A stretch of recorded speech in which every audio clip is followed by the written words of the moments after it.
আসসালামু আলাইকুম আমার ছোট্ট এই ফ্যামিলিটাকে। আপনারা সবাই কেমন আছেন? আমি একটু অসুস্থতায় যাচ্ছি। আপনারা আমার জন্য প্লিজ দোয়া করবেন। তো একটু মানসিকভাবেও ক্লান্তি যাচ্ছে, শারীরিকভাবেও অসুস্থতায় যাচ্ছি। জিহ্বার মধ্যে হচ্ছে ভিটামিনের অভাবে হচ্ছে ঠোসা পড়ে গেছে। কোনো সময় এতটা ভিটামিনের অভাব হয়নি, যদিও আমি একটু রক্তশূন্যতার রোগী। তো যাই হোক, আল্লাহ আছেন। মানুষ খুব সহজেই আরকি মানুষকে কষ্ট দিয়ে কথা বলে আনন্দ ফুর্তিতে কাটায়। মানসিকভাবে, শারীরিকভাবে ওই মানুষটার কী পরিমাণে কষ্ট যায় সেটা তারা বুঝবে না, বুঝারও ক্ষমতা হয়তো আল্লাহ কোনোদিন দিবে না। যাই হোক, মানুষের হেদায়েতের জন্যই আমরা সবাই কামনা করি, দোয়া করি। তো আপনারা সবাই কেমন আছেন অবশ্যই কমেন্টে জানাবেন।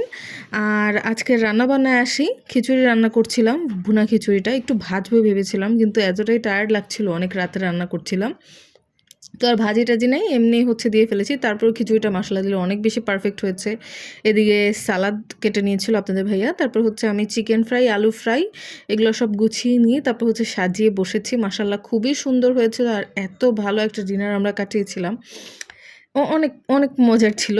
২ পিস হচ্ছে চিকেন আর হচ্ছে অনেকগুলো আলু ভাজা। আপনাদের ভাইয়া আবার আলু ভাজা খেতে খুবই পছন্দ করে। আর আমি তো আলুখোর আছি। সবাই ভালো থাকবেন। আল্লাহ হাফেজ।